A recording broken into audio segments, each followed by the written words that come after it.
A dry wind smelled of dust and distant rain. The savanna breathed slow and golden. A lioness had gone hunting before dawn. Her cubs, only 5 hours old, slept where the grass bowed like a cradle. A shadow moved low across the grass. Not a hyena, not a hakal. A honey badger, small, fierce, fearless, sniffed at the air and froze. It was curiosity that drew him closer. It was something softer that kept him there. The tiny, fragile breaths of newborn life. He nosed at the cubs gently, careful as if each was a warming ember. The cubs stirred. One opened a blind, wet eye. The honey badger stayed.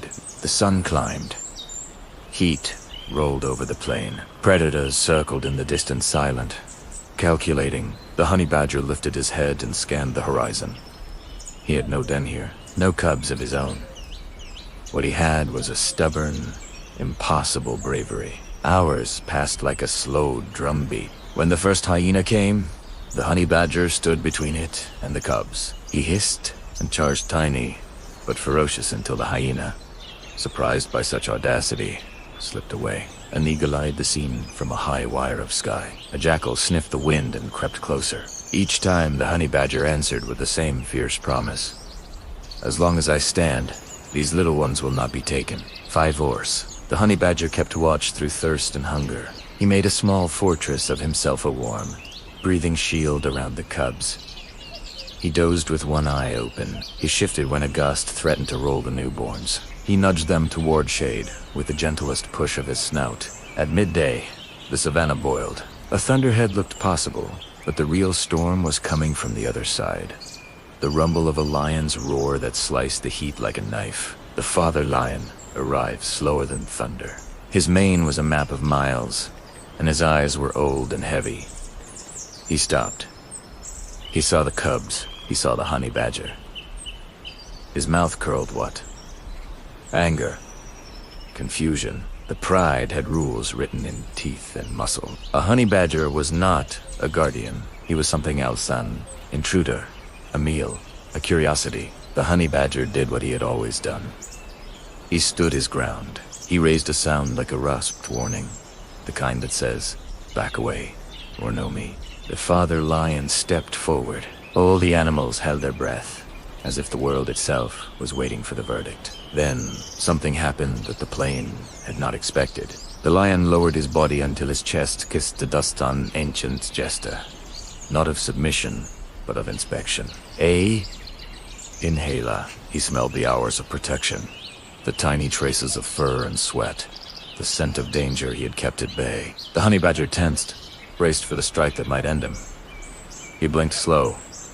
He had risked everything. He had done what his nature urged to fend, without asking why. Instead of a strike, the father lion did the unbelievable.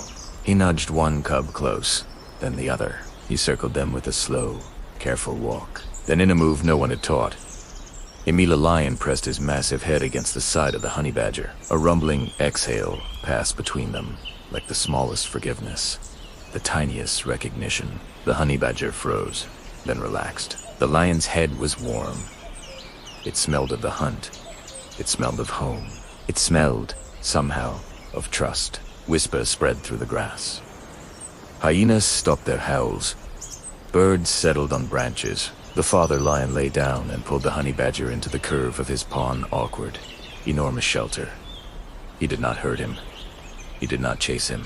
He guarded him as if guarding a piece of the pride.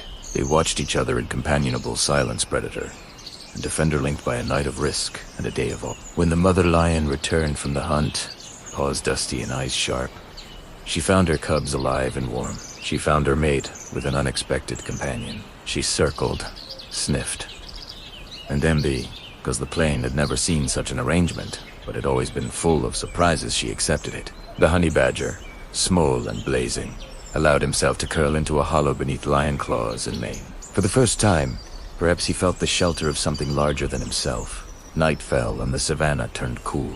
Stars stitched the sky.